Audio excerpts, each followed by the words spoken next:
आज के इस वीडियो में हम लोग क्लास 10th के रसायन शास्त्र के अंतिम चैप्टर जो कि छठा चैप्टर है उसका सभी प्रश्न उत्तर देखने वाले हैं। इस अंतिम चैप्टर के नाम है प्राकृतिक संसाधन का प्रबंधन। प्राकृतिक संसाधन का प्रबंधन। तो चलिए शुरू करते हैं इस वीडियो को। पहला प्रश्न है, बांध बनाने का मुख्य कारण है। ऑप्शन कह रहा है पीने का जल उपलब्ध कराना, उसके बाद कह रहा है बिजली उत्पन्न करना, वर्षा जल के बहाव को रोकना, इनमें कोई नहीं। इस प्रश्न का उत्तर होगा ऑप्शन नंबर ख, बिजली उत्पन्न करना। हालांकि ये तीनों ऑप्शन भी हो सकती हैं, लेकिन यहाँ पर ऑप्शन डी में कह रहा है कि इनमें कोई नहीं। यहाँ पर अगर रहता कि इनमें से सभी, तो इसका आंसर इनमें से सभी होता। लेकिन यहाँ पर चूँकि कह रहा है कि मुख्य कारण बताना है, और मुख्य कारण के अलावा यहाँ पर ऑप्शन नंबर घ में दिया है इनमें कोई नहीं, इसलिए इसका आंसर होगा ख, बिजली उत्पन्न करना। सेकेंड नंबर है, वर्षा जल का संचयन कहलाता है। तो वर्षा जल का संचयन जल संचयन कहलाता है। जल के संचय करना यानी कि जल का संग्रह करना ही वर्षा जल का संचयन कहलाता है। नेक्स्ट है, यूरो 2 का संबंध है। यूरो 2 का संबंध वायु प्रदूषण से है। यूरो 2 का संबंध किससे है? वायु प्रदूषण से। और आपको अगर यूरो 2 मिले, यूरो 1 मिले या 3 मिले, 4 मिले, इन सभी का संबंध वायु प्रदूषण से ही है। वर्तमान समय में हमारा जो पृथ्वी है वो बहुत ज़्यादा प्रदूषित गैसों से प्रभावित है। बहुत ज़्यादा गैस, एक ऐसे गैस जिससे पृथ्वी के वायुमंडल काफ़ी गर्म हो रही है। तो हमारे यहाँ पर बहुत सारे प्रदूषित गाड़ियों के वजह से प्रदूषण फैल रहा है। लेकिन सबसे पहले यूरोप देश में, यूरोपीय क्षेत्र में, यूरोप महादेश के जो भी देश है वहाँ पर सन 1988 ईस्वी में यूरो मानक को तय किया गया। यूरो एक मानक है और इसका संबंध पर्यावरण से है। तो यूरो पहला, यूरो फर्स्ट का है, सेकेंड का है, थर्ड का है, ये सबका संबंध वायु प्रदूषण से है। और इस मानक का प्रयोग 1988 में सबसे पहले यूरोप में हुआ था। सबसे पहले कहाँ हुआ था? यूरोप में हुआ था। यह वायु प्रदूषण के एक मापदंड है। नेक्स्ट है, वनों का क्षेत्रफल बढ़ाया जा सकता है। तो वनों का क्षेत्रफल पेड़ लगा करके बढ़ाया जा सकता है।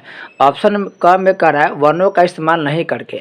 देखिए, अगर वन का इस्तेमाल नहीं करेंगे तो वन को सुरक्षित रखा जा सकते हैं। नए नए पेड़ का जो नए नए पेड़ आएगा वो जल्दी नहीं आ पाएगा, जल्दी से विस्तार नहीं होगा।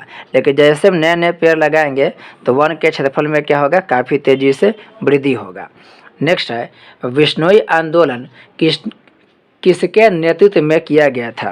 ये जो विश्नोई आंदोलन है यह अमृता देवी विश्नोई के नेतृत्व में किया गया था।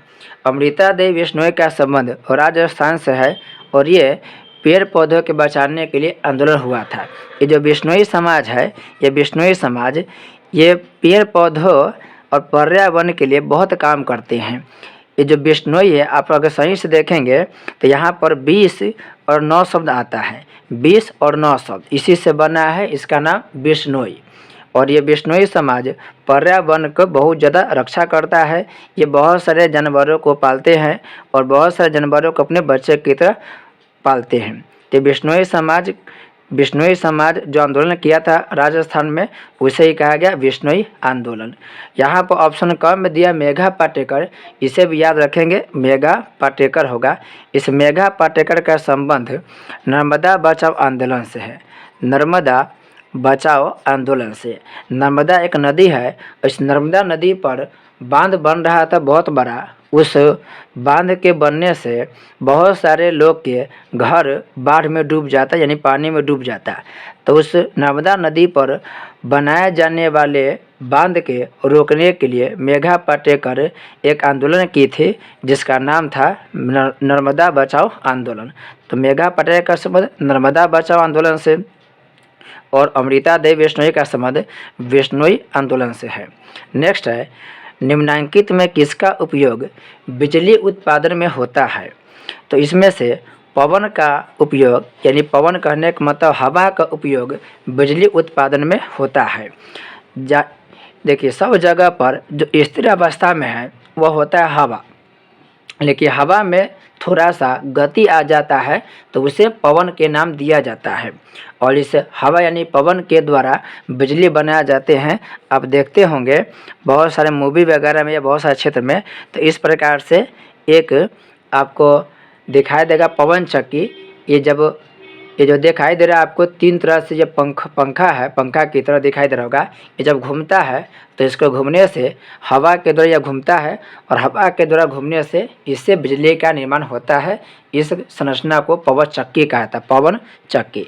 तो पवन चक्की पवन के द्वारा चलता है और उससे बिजली का उत्पादन किया जाता है।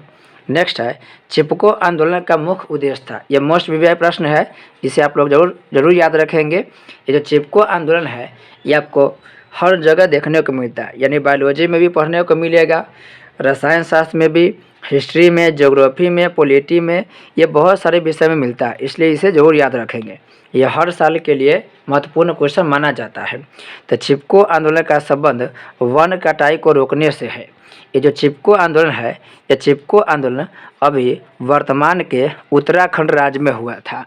चिपको आंदोलन उत्तराखंड में हुआ था और उत्तराखंड के एक जगह है टेहरी गढ़वाल। टेहरी गढ़वाल, इसी टेहरी गढ़वाल वाले क्षेत्र में सन 1972 ईस्वी में, या कहीं पर आपको देगा 1970 के दशक, तो याद दे दे 1970 के दशक या ईस्वी पूछिए आपसे तो आप बोलिएगा सन 1972 में वन के कटाई को रोकने के लिए जो आंदोलन हुआ था उसी आंदोलन को चिपको आंदोलन का नाम दिया गया। और चिपको आंदोलन नाम इसलिए दिया गया क्योंकि उत्तराखंड के जो टेहरी गढ़वाल के लोग थे वह पेड़ पौधों को बचाने के लिए पेड़ पौधे से चिपक गया था। तो पेड़ पौधे से चिपक करके पेड़ पौधे यानी कि वन की रक्षा किया था, इसलिए उस आंदोलन का नाम चिपको आंदोलन पड़ गया था। तो इसका आंसर हो जाएगा वन कटाई को रोकना। नेक्स्ट है कोयला तथा पेट्रोलियम है। तो कोयला तथा पेट्रोलियम जीवाश्म ईंधन है। जीवाश्म ईंधन कहने का मतलब है जीव के अंश। तो जीव के अंश से बने गए ईंधन को जीवाश्म ईंधन कहा जाता है। ये जो कोयला पेट्रोल है यह जीवाश्म ईंधन है, क्योंकि आप पढ़े होंगे कि कोयला का जो निर्माण हुआ है वह पेड़ पौधे से हुआ है। आज से करोड़ों साल पहले धरती पर जब भूकंपीय क्रिया आई तो भूकंपीय क्रिया आने से बहुत सारे पेड़ पौधे ज़मीन के नीचे चले गए और वहाँ पर ऑक्सीजन की अनुपस्थिति में वो जल करके कोयला का रूप ले लिया। जबकि वही पेड़ पौधे जब समुद्री क्षेत्र में चला गया, समुद्र के तलहटी क्षेत्र में चला गया, तो वो छोटे छोटे जीवाणु के द्वारा उसे अपघटित कर दिया गया और उसको पेट्रोलियम में बदल दिया। तब कह सकते हैं कि जो पेड़ ज़मीन के नीचे गया वो कोयला बन गया और जो पेड़ समुद्र में चला गया वो पेट्रोलियम बन गया। हालांकि पेट्रोलियम बहुत सारे जीव के द्वारा भी बनता है। तो कोयला पेट्रोलियम कहीं न कहीं जीव के द्वारा बना है, इसलिए इसे जीवाश्म ईंधन कहा जाता है। नेक्स्ट है बड़े बड़े बांधों से होता है। तो बड़े बड़े बांधों से गरीबी या सिंचाई के लिए जल की उपलब्धता होता है। जो बड़े बड़े बांध बनता है, जैसे मान लिया जाए कि ये कोई नदी है, इस नदी के में ऊपर में एक बना दिया गया बांध। तो जैसे ये बांध बनता है, इस बांध के बनने पर पीछे बहुत सारा पानी इकट्ठा हो जाता है, बहुत ज़्यादा पानी इकट्ठा हो जाएगा बहुत लंबे चौड़े क्षेत्र पे। अब पूरे जगह पर पानी इकट्ठा हो गया। अब इस संचित पानी को नहर द्वारा निकाल लिया जाता है। जैसे यहाँ पर नहर खींच लिया गया, नहर इंसान के द्वारा बनाया जाता है, मानव के द्वारा बनाया जाता है। नहर को क्या होता है, जैसे यहाँ पे ज़मीन जो है उस ज़मीन को काट लिया जाता है और ज़मीन को काटने के बाद इसका पानी इसमें ला देता है। तो ये बन गया एक नहर, ये मानव द्वारा बनाया गया है। फिर इस नहर के माध्यम से उस क्षेत्र में पानी भेजा जाता है जहाँ पर पानी की कमी होती है। जैसे मान लेते हैं ये इलाका है और ये इलाका सूखा ग्रसित है, यहाँ पर पानी की कमी है, तो ये जो नहर है उस नहर को ऐसे निकाल दिया जाएगा। तो यहाँ पर पानी आ जाएगी और इस इलाका को पानी मिल जाएगा। मान लेते हैं कि यहाँ पर कोई इलाका है और इसको पानी नहीं मिल रहा है, तो नहर को यहाँ से काट दिया जाएगा और इस तरीक़ा से इस इलाके में भी पानी मिल जाएगी। तो नहर के माध्यम से जहाँ जहाँ पर पानी की कमी है वहाँ पर पानी की उपलब्धता कराई जाती है। इसलिए ऑप्शन घ होगा कि सिंचाई के लिए जल की उपलब्धता नहर के द्वारा होता है, लेकिन यह नहर तब बनता है जब उस नदी पर बड़े बांध का निर्माण होता है। तो बड़े बांध का जब निर्माण होता है तो उसके पीछे पानी बहुत जमा हो जाता है और उस पानी को हम नहर के द्वारा सभी क्षेत्रों में भेज करके सिंचाई की सुविधा उपलब्ध कराते हैं। नेक्स्ट है क्योटो प्रोटोकॉल किस गैस के उत्सर्जन के स्तर में कमी लाने के लक्ष्य से बनाया गया था? इसका आंसर होगा कार्बन डाइऑक्साइड। देखिए इसमें और भी ऑप्शन है जो ग्लोबल वार्मिंग के लिए जिम्मेदार है, लेकिन यहाँ पर कह रहा है क्योटो प्रोटोकॉल के लिए। तो क्योटो प्रोटोकॉल किस गैस के उत्सर्जन के स्तर में कमी लाने के लिए किया गया था? तो इसका राइट आंसर होगा कार्बन डाइऑक्साइड यानी कि CO2। अब यह क्योटो प्रोटोकॉल क्या है? तो क्योटो प्रोटोकॉल में ये जो क्योटो शब्द है, यह क्योटो जापान के शहर के नाम है। देखिए जापान की राजधानी है टोक्यो और ये जापान के एक शहर है जिसका नाम है क्योटो। इसी क्योटो नामक शहर में सन 1997 में, यह बात ध्यान रखेंगे, सन 1997 ईस्वी में एक सम्मेलन हुआ था। उस सम्मेलन में बहुत सारे देश भाग लिए और उसका नाम दिया गया क्योटो प्रोटोकॉल। इस क्योटो प्रोटोकॉल में यह मुद्दा हुआ, यह बात चलाया गया कि ग्लोबल वार्मिंग के लिए बहुत सारे ग्रीन हाउस गैस जिम्मेदार है, तो उस ग्रीन हाउस गैस को कम किया जाए। उसी ग्रीन हाउस गैस में से एक गैस होता है कार्बन डाइऑक्साइड। तो इसके स्तर में कमी लाने के लिए यह क्योटो प्रोटोकॉल मुख्य रूप से किया गया था। तो इसका आंसर होगा कार्बन डाइऑक्साइड। और क्योटो प्रोटोकॉल कब हुआ था? तो यह हुआ था 1997 में। इस बात को भी आप याद रखेंगे। नेक्स्ट है सिंचाई के लिए पौधों के ठीक जड़ के समीप जल पहुंचाने की विधि क्या कहलाती है? तो यह जो विधि है, यह विधि कहलाएगा टपकन सिंचाई विधि। यह जो विधि है, इस विधि द्वारा बूंद बूंद के द्वारा पानी के एक एक बूंद पौधे के जड़ तक पहुंचाया जाता है। और यह विधि वहाँ पर यूज होता है जहाँ पर पानी की कमी होती है। जैसे मान लेते हैं कि यह कोई इलाका है जहाँ पर पानी की कमी है और यहाँ पर फसल के इस तरीक़ा से मान लिया जाए कि ये तरीक़ा से क्यारी लगा हुआ है और सब में थोड़े थोड़े दूर पर फसल है। जैसे मान लिया जाए यहाँ पर थोड़े थोड़े दूर पर क्या है, फसल है। और चूँकि यहाँ पर पानी की कमी है, बाकी इलाकों में क्या होता है, जैसे बिहार यूपी के जिन क्षेत्रों में पानी की अधिकता होती है, वहाँ पर क्या होता है कि इस पूरे जगह पर भरपूर पानी दे दिया जाता है और पूरे इलाके में पानी देने के बाद ये आराम से यहाँ पर पानी भीगता है और आराम से पानी ज़मीन के नीचे जाता है। लेकिन जहाँ पे पानी की कमी होता है वहाँ पर क्या होता है कि एक ऐसा यंत्र रखा जाता है जिसमें बूंद बूंद के द्वारा, अगर यहाँ पे फसल है तो सिर्फ इसी फसल के जड़ में पानी पहुँचेगा। यहाँ पर फसल है तो इसी के जड़ में पानी पहुँचेगा। ये जो खाली स्थान है या यहाँ पर खाली जो जगह है वहाँ पर पानी बिना मतलब के नहीं दिया जाता है। इसी क्षेत्र को पानी मिलता है, बाकी जगह को पानी नहीं मिलेगा। हमारे इलाके में क्या होता है, हम जैसे बिहार यूपी के क्षेत्र में सभी क्षेत्र में पानी आराम से मिलता है। हम लोग क्या करते हैं, पाइप के सहारे पूरे क्षेत्र में पानी को पहुंचा देते हैं। लेकिन याद रखेंगे जिन क्षेत्रों में पानी की कमी होता है वहाँ पर इस लाइन को याद रखेंगे, उस क्षेत्रों पर जो ड्रिप इरिगेशन विधि होता है, ड्रिप इरिगेशन विधि, जिसे हम लोग बूंद बूंद सिंचाई तकनीक कहते हैं, बूंद बूंद सिंचाई। तो ड्रिप इरिगेशन, ये ई लिखा हुआ है, इरिगेशन विधि या बूंद बूंद सिंचाई विधि को अपनाते हैं। इस बात को ध्यान रखेंगे। नेक्स्ट है इनमें कौन पर्यावरण की सुरक्षा के लिए आवश्यक है? पर्यावरण की सुरक्षा के लिए आवश्यक है। तो पर्यावरण की सुरक्षा के लिए आवश्यक इसमें वन रोपण होगा। वन रोपण जो है सॉरी यहाँ पर इनमें से घ होगा, पारंपरिक ऊर्जा स्रोत के उपयोग में भी कमी होगा, वन रोपण और हानिकारक कीटनाशकों का उपयोग सीमित करना। ऑप्शन घ दिया हुआ है तो इनमें से सभी होगा। कहा कि पारंपरिक ऊर्जा स्रोतों के उपयोग में कमी। पारंपरिक ऊर्जा के स्रोत में कोयला पेट्रोलियम आता है। अब कोयला पेट्रोलियम की मात्रा सीमित है। अगर हम लगातार कोयला पेट्रोल के यूज करते जाएंगे तो यह कोयला पेट्रोलियम संसाधन कभी न कभी ख़त्म हो जाएगा और कोयला पेट्रोलियम के जलने से कार्बन डाइऑक्साइड गैस भी ज़्यादा उत्सर्जित होगा जो पर्यावरण के लिए हानिकारक होगा। दूसरा है वन जितना लगाएंगे उतना वातावरण ठंडा रहेगा और वर्षा उतना ही होगा। तीसरा है हानिकारक कीटनाशकों का सीमित उपयोग। अगर यदि हम हानिकारक कीटनाशकों का उपयोग करेंगे तो कीटनाशक तो मरता ही है, साथ साथ फसल को भी नुकसान पहुंचता है और उस खेत में जितने भी जीव जंतु है, जो छोटे मोटे कीड़े मकोड़े हैं जो फसल के लिए अच्छा होता है, जैसे एक होता है केचुआ, वो केचुआ भी मारे जाते हैं।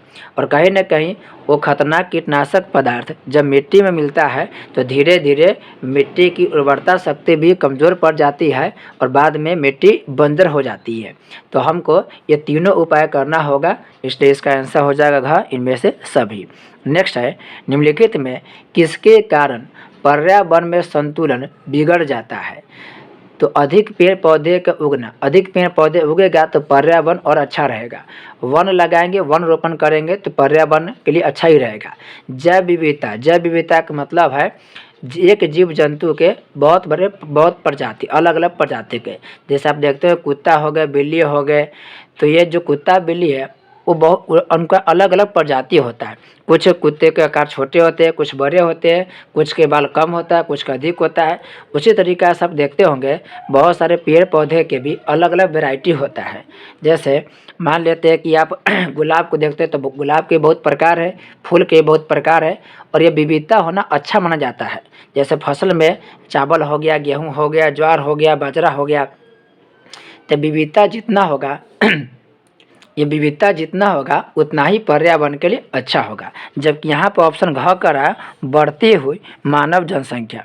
मानव के बढ़ने पर पर्यावरण में संतुलन बिगड़ जाएगा, क्योंकि जैसे जैसे मानव की आबादी बढ़ेगी उसकी आवश्यकता भी बढ़ेगी और अपनी आवश्यकता को पूरा करने के लिए वो बहुत सारे संसाधनों का प्रयोग करेंगे जिससे पर्यावरण का संतुलन बिगड़ सकता है।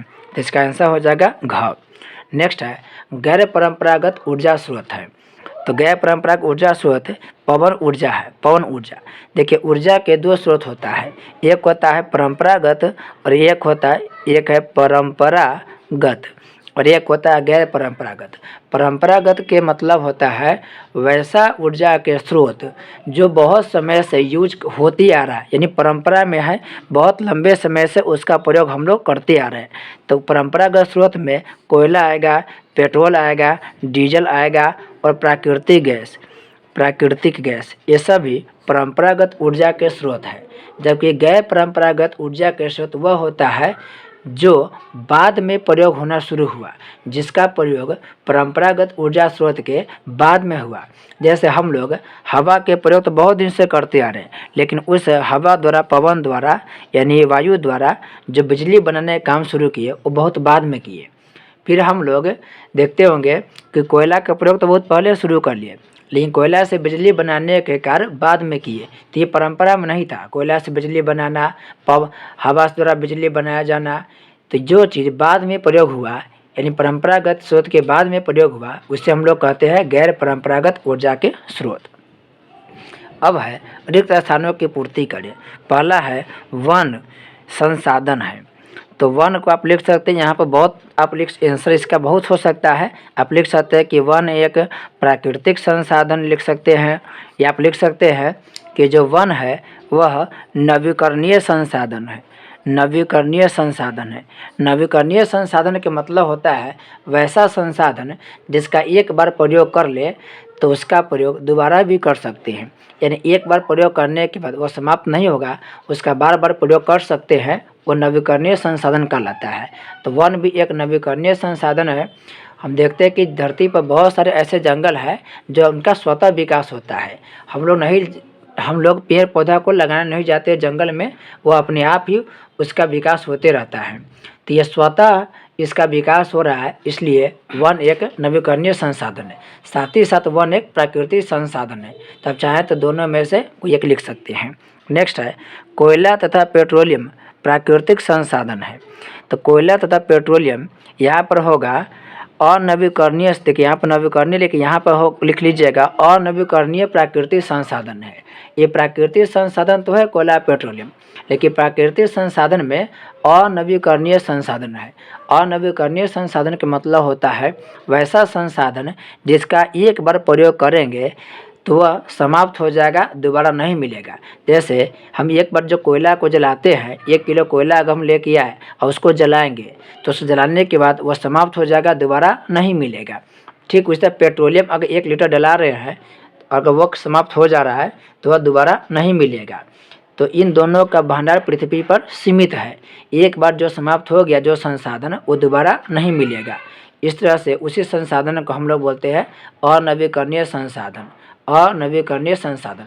और जो दोबारा मिल जाए उसे हम कहते हैं नवीकरणीय संसाधन। जैसे कि पानी हो गया, वायु हो गया, सूर्य के प्रकाश हो गया, ये सभी नवीकरणीय है, जबकि कोयला, पेट्रोलियम, प्राकृतिक गैस ये सभी अनवीकरणीय संसाधन हैं। नेक्स्ट है भारत में वर्षा सभी जगहों पर डैश रूप से नहीं होती है। तो भारत में वर्षा सभी जगहों पर एक रूप से लिख सकते हैं आप लोग कि एक रूप से नहीं होती है, या आप लिख सकते हैं कि समान रूप से नहीं होती है, या तो लिख सकते हैं आप कि एक रूप से नहीं होती है या समान रूप से नहीं होती है। नेक्स्ट है प्रदूषण फैलाने वाले पदार्थ डैश कहलाते हैं। तो प्रदूषण फैलाने वाले जो पदार्थ है वो प्रदूषक कहलाएगा, प्रदूषक कहलाएगा। नेक्स्ट है डैश से बचाने के लिए नदी पर बांध बनाए जाते हैं। तो बाढ़ से बचाने के लिए यहाँ पर लिखेंगे बाढ़ से बचाने के लिए नदी पर बांध बनाए जाते हैं। बांध कैसे बाढ़ से रोकथाम करती है उसे ध्यान रखें। जैसे मान लेते हैं कि यह कोई नदी है, ये आपको नया दिखा रहे हैं। जैसे मान लिया जाए कि यह कोई नदी है, अब इस नदी में बहुत सारा पानी है, ये पानी है यहाँ पर। कभी कभी क्या होता है कि बरसात के दिन में इस नदी में पानी बहुत ज़्यादा हो जाता है, और कभी कभी ये भी होता है कि ऊपर से तेज़ गति से जो नदियाँ आती है ऊपर से, वह इस स्थान को इतना ज़ोर से यहाँ पर पानी आती है कि इसके तटबंध को तोड़ करके इस इलाके में पानी फैला देती है और बाढ़ के रूप ले लेती है। या कभी कभी ज़्यादा पानी होने से इस पूरे नदी के तटबंध के ओवरफ्लो पानी हो जाता है, और ओवरफ्लो पानी होने की वजह से आसपास के इलाके में पानी फैल जाता है। और यह जो स्थिति है यानी नदी के पानी नदी के तटबंध से दूर जब हो जाता है तो उसे हम बाढ़ कहते हैं। लेकिन जैसे हम यहाँ पर बांध बना देंगे तो बांध बनाने से क्या होता है कि नदी के पानी आएगी तो तेज़ी से, लेकिन ये बांध के वजह से ये पानी रुक जाएगी, रफ्तार इसका कम हो जाएगा। तो जैसी आएगी तेज़ी से, लेकिन बांध होने की वजह से उसका रफ्तार कम हो जाएगा। बाद में जब पानी को छोड़ेंगे तो धीमे धीमे रफ्तार से आएगी, जिससे इस इलाकों को कोई खतरा नहीं होगा। या यहाँ पर जब बांध बना लेते हैं तो इसके पीछे पानी जमा होता है, पीछे बहुत ज़्यादा पानी जमा होता है, और पीछे जब पानी बहुत ज़्यादा जमा हो जाएगा तो इस इलाके में यहाँ पर इस नदी के जो तटबंध है उसका ऊपर तक पानी नहीं आएगा और आसपास के इलाके सुरक्षित हो जाएंगे। तो आप यहाँ पर लिखेंगे कि बाढ़ से बचाने के लिए क्या होता है, नदी पर बांध बनाए जाते हैं। हालांकि नदी पर जो बांध बनता है वह बाढ़ के रोकथाम करने के लिए बनता है, बिजली बनाने के लिए भी बनता है, मछली पालने के लिए भी, मतलब उससे फ़ायदा होता है, मछली भी पाल सकते हैं और यातायात की सुविधा में मिल जाता है। जैसे यहाँ पर बांध बना है तो हम बिजली भी बना लिए, बिजली बना सकते हैं। यहाँ पर ऊपर से पानी गिरेगा तो नीचे टरबाइन लगा करके हम बिजली बना सकते हैं। यहाँ पर पीछे पानी जमा हो गया तो हम नहर निकाल लेंगे, और नहर निकाल के सिंचाई भी कर लेते हैं। यहाँ पर ऊपर पुल बना देंगे तो यहाँ से यहाँ तक लोगों को आने जाने के लिए यातायात की सुविधा भी मिल जाएगा। तो जब भी कोई बांध बनता है तो उससे बहुत सारी आवश्यकता पूरा हो जाता है। आपको हम भूगोल में पढ़ाए होंगे मल्टीपर्पस डैम यानी कि बहुउद्देशीय परियोजना। उस बहुउद्देशीय परियोजना में बताया है कि जब भी नदी पर बांध बनता है तो उस नदी पर बांध बनने से क्या क्या फ़ायदा होता है। नेक्स्ट है बांध का जल आसपास के एरिया में फैलकर भारी तबाही करता है। तो आप लिखेंगे यहाँ पर बांध का जल आसपास के एरिया में फैलकर, और एरिया इंग्लिश शब्द है तो आप यहाँ पर लिख सकते हैं इसका क्षेत्र में, आसपास के इलाके में या आसपास के क्षेत्र में फैलकर भारी तबाही लाता है या भारी तबाही करता है। नेक्स्ट है बांध के जल का समता, समता मतलब तो समानता और डैश से वितरण नहीं हो पाता है। तो बांध के जल का समता यानी समान रूप से, समानता रूप से और न्यायोचित तरीके से, यहाँ पर लिखेंगे न्यायोचित या न्याय तरीके से या न्यायपूर्ण तरीके से, न्यायपूर्ण तरीके से या न्यायोचित तरीके से वितरण नहीं हो पाता है।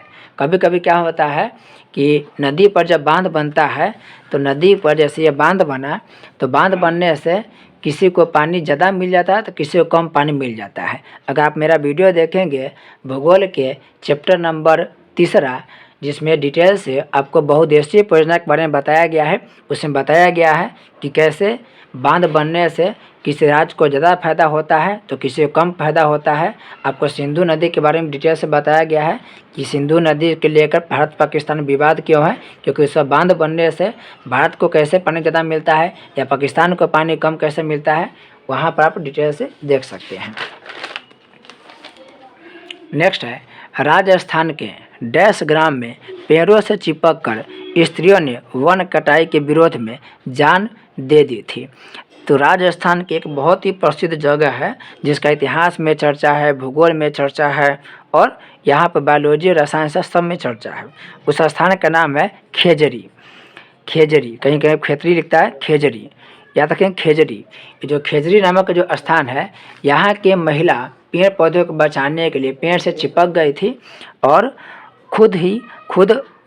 खुद अपने प्राण की बलि दे दी, लेकिन पेड़ पौधों को बचाई थी। यही घटना भारत के उत्तराखंड राज्य में भी हुआ था। उत्तराखंड राज्य में भी क्या हुआ कि बहुत सारे लोग जब पेड़ पौधे के काटने निकले, हालांकि बहुत सारे लोग में आपको डिटेल से बताया गया है कि वो कौन लोग थे, वहाँ के ठेकेदार के द्वारा कैसे ऑर्डर दिया गया पेड़ के काटने के लिए। तो आप मेरा जो भूगोल की वीडियो देखेंगे उसमें अच्छा से समझ में आएगा, डिटेल से बताया गया है। फिलहाल समझिए कि उत्तराखंड में जो टिहरी गढ़वा इलाका है, वहाँ पर जब पेड़ पौधे कटाई के लिए लोग आए तो वहाँ की महिलाएं भी पेड़ से चिपक करके पेड़ पौधे की रक्षा की थी। तो अगर यदि आपसे पूछे कि कहाँ कहाँ पर पेड़ से चिपक करके महिलाओं ने वन की रक्षा की, तो शुरुआत हुआ था राजस्थान से, लेकिन ज़्यादा प्रसिद्धि कहाँ मिला, उत्तराखंड से। अगर आपको चिपको आंदोलन पूछे तो चिपको आंदोलन का संबंध कहाँ से है, उत्तराखंड से। लेकिन ऐसा ही एक घटना राजस्थान के क्षेत्र में भी देखने को मिला था और क्षेत्र के नाम है खेजरी। ये क्षेत्र का नाम क्या जी, खेजरी है।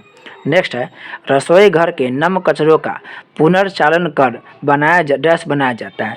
पुनर्चालन का मतलब रिसाइकिल, हिंदी नाम थोड़ा सा कम समझ में आएगा, यहाँ पर है और रिसाइकिल। तो रसोई घर में जो नम कचरा होता है, जैसे कि सब्जी का छिलका हो गया या कोई भी चावल दाल हो गया, तो जो भी आप नम कचरा देखते हैं, जो गीला कचरा है, उस गीला कचरा के रिसाइकिल अगर कर देंगे तो उस रिसाइकिल के द्वारा हम लोग खाद बना लेंगे। यदि खाद ऑप्शन में ना दे तब बोलिएगा कंपोस्ट। तो या तो खाद बना सकता है या कंपोस्ट, आप बोलिए कि कंपोस्ट बनाया जाता है। खाद जिसको हम जब हम फसल में डालते हैं तो उसकी क्षमता में काफ़ी वृद्धि होती है। नेक्स्ट है डैश ऊर्जा का नियंत्रण स्रोत है। यहाँ पर जाकर सूर्य ऊर्जा का नियंत्रण स्रोत है। धरती पर एकमात्र ऊर्जा का निरंतर स्रोत कौन है, सूर्य है। नेक्स्ट है बायोगैस का उपयोग डैश के रूप में किया जाता है। ये जो बायोगैस है, इस बायोगैस का उपयोग हम लोग ईंधन के रूप में करते हैं, ईंधन के रूप में। नेक्स्ट है कोयला तथा पेट्रोलियम डैश ईंधन कहलाते हैं।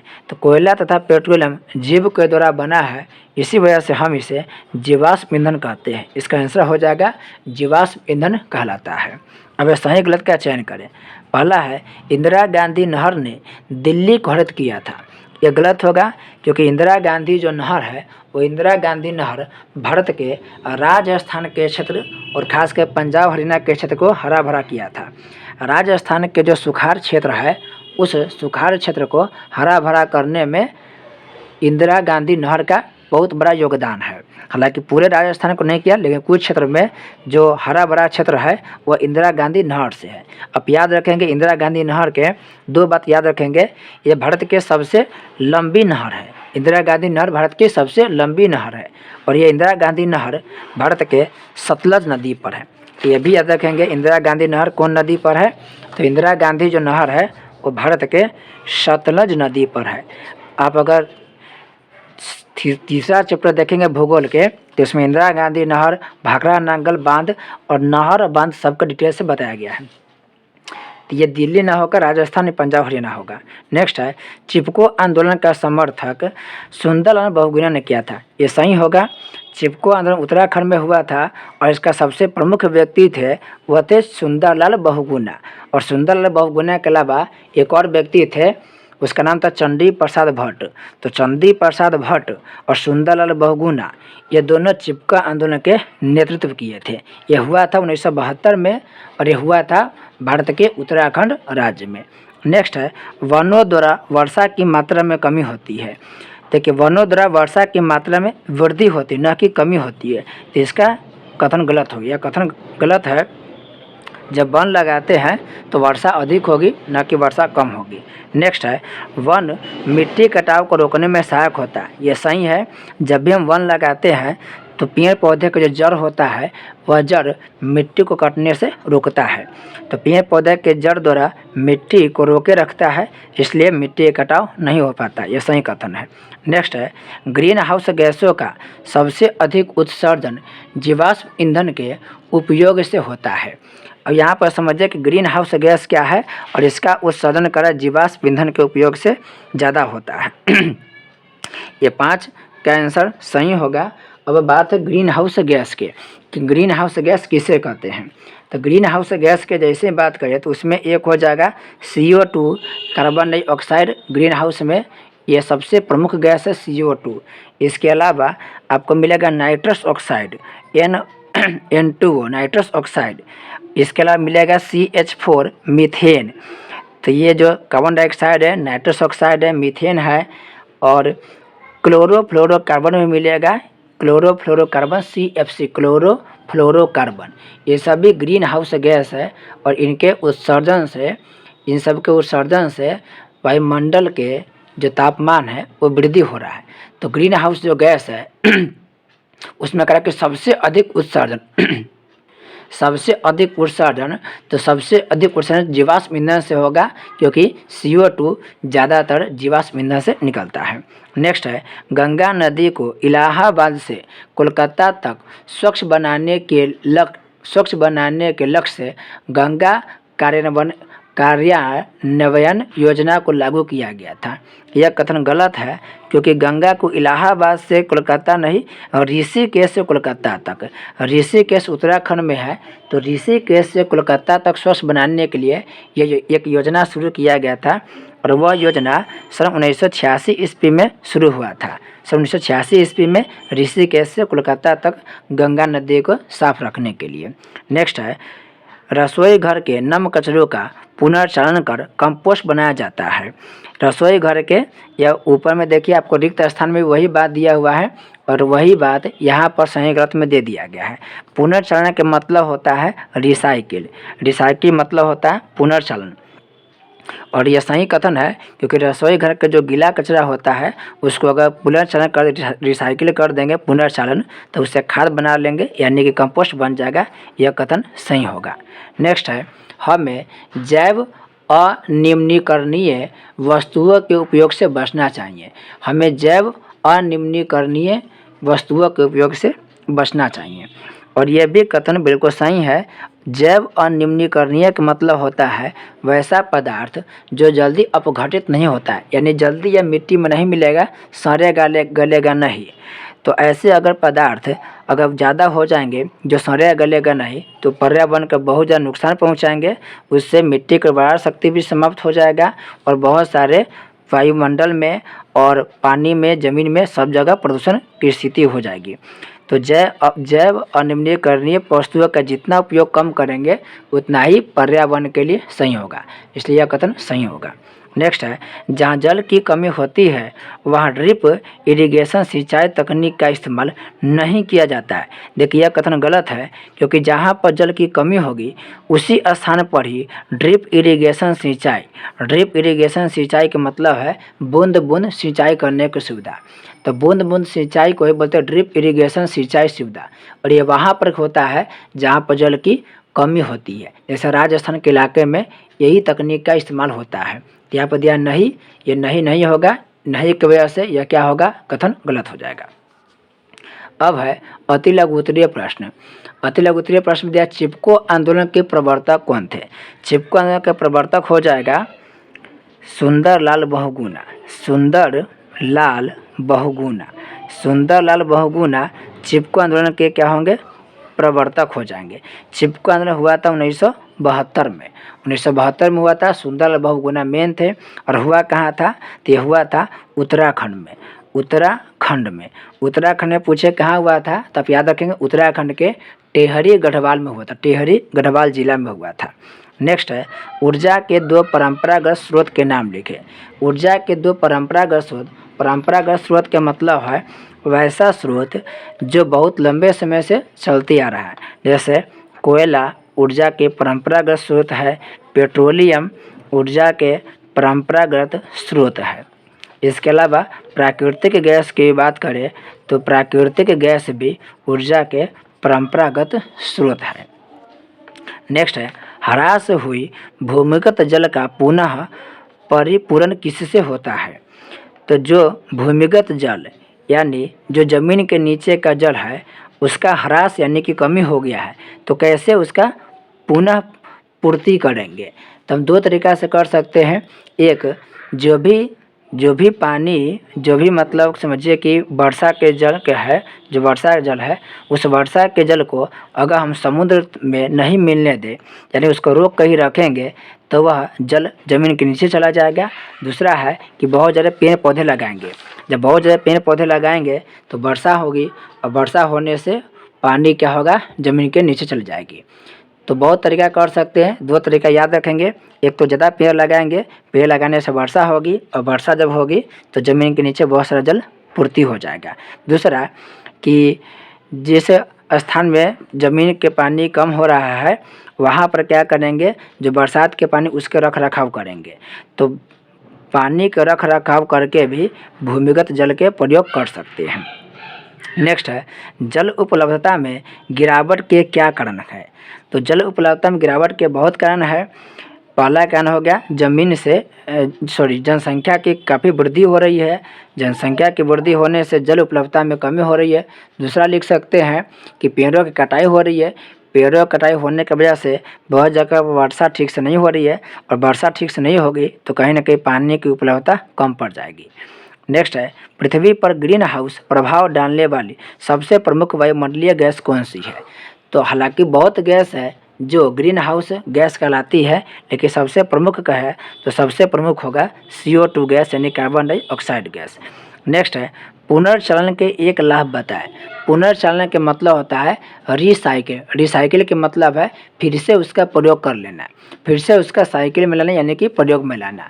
तो रिसाइकिल के बहुत ऐसे लाभ है। जैसे मान लेते हैं कि कोई प्लास्टिक के या कोई वस्तु है, अब इस वस्तु को हम क्या किए, जब बर्बाद हो गया, ख़राब हो गया, जैसे मान लेते हैं कि प्लास्टिक का कोई डब्बा है, मान लेते हैं कोई प्लास्टिक का डब्बा है, और यह प्लास्टिक के डब्बा जब टूट गया तो फिर से इसको हम क्या किए, गला करके एक नया प्लास्टिक का डब्बा बना दिए, तो ये रिसाइकिल हो गया।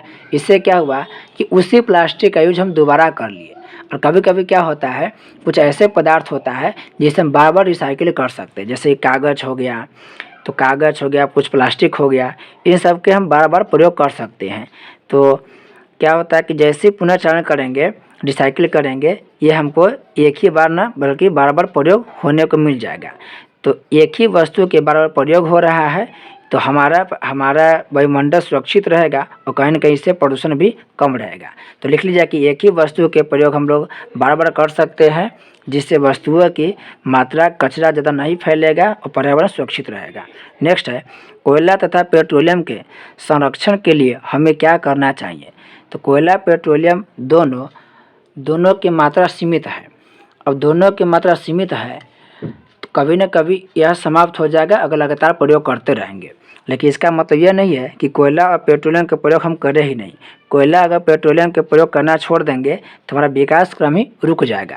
अतः इसका प्रयोग तो करना है हमको, लेकिन जहाँ पर हमारा उपयोग हो, जहाँ पर हमारा आवश्यकता हो वहीं प्रयोग करेंगे, बिना मतलब के प्रयोग इसे नहीं करेंगे। तो जब हम काम के लायक प्रयोग करते हैं, बर्बाद नहीं करते हैं, तो उसे हम कहते हैं विवेकपूर्ण तरीक़ा से प्रयोग करना, विवेकपूर्ण तरीके से प्रयोग करना। तो आप लिख सकते हैं कि कोयला और पेट्रोलियम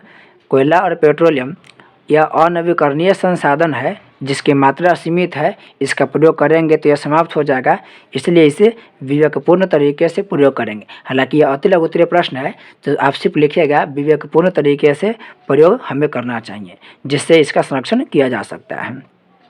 नेक्स्ट है, ऊर्जा के दो गैर परंपरागत स्रोत के नाम बताएं आप लोगों को। गैर परंपरागत के मतलब ऐसा स्रोत जिसका प्रयोग बाद में किए हैं। जैसे आप लिख सकते हैं पवन ऊर्जा हो गया। फिर लिख सकते हैं आप जल विद्युत हो गया, जल विद्युत, पवन ऊर्जा हो गया, सौर ऊर्जा हो गया। ये सभी ऊर्जा के गैर परंपरागत स्रोत है, जबकि परंपरागत में कोयला, पेट्रोलियम, प्राकृतिक गैस परंपरागत में आ गया।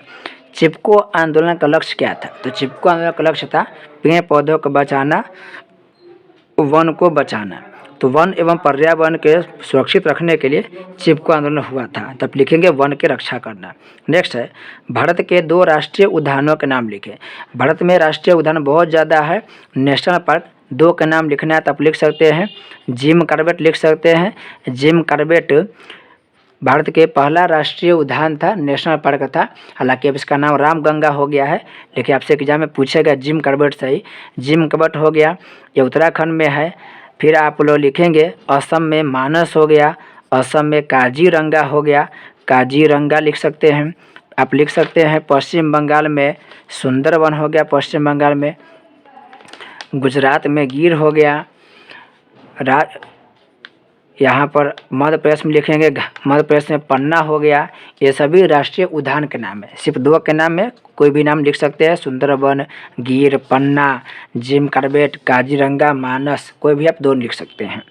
नेक्स्ट है, दो जीवाश्म ईंधन। दो जीवाश्म मतलब जीव के अंश से बना है, तो कोयला, पेट्रोलियम लिख लेंगे। कोयला, पेट्रोलियम, प्राकृतिक गैस, ये सभी जीवाश्म ईंधन के एग्जाम्पल है।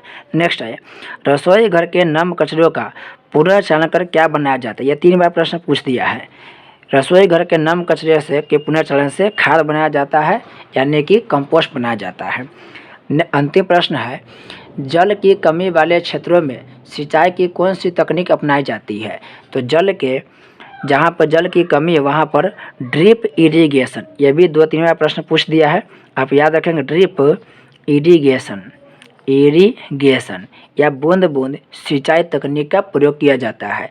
राजस्थान के क्षेत्र में यह तकनीक प्रयोग में लाया जाता है, और जहाँ पर पहाड़ी क्षेत्र है, जहाँ पे पानी की सुविधा नहीं मिलती है, वहाँ पर भी ड्रिप इरिगेशन की सुविधा होती है। तो इस तरह से हम लोग अति लघु उत्तरीय प्रश्न देख लिए हैं। ये केमिस्ट्री के लास्ट चैप्टर था। पूरे केमिस्ट्री के सभी प्रश्नों को अच्छा से डिटेल से बता दिया गया है। अब आप लोगों के फिजिक्स के 2 चैप्टर बचा है, उसे जल्दी समाप्त कर दिया जाएगा। तो मिलते हैं एक नए वीडियो के साथ, तब तक के लिए आपका बहुत बहुत धन्यवाद।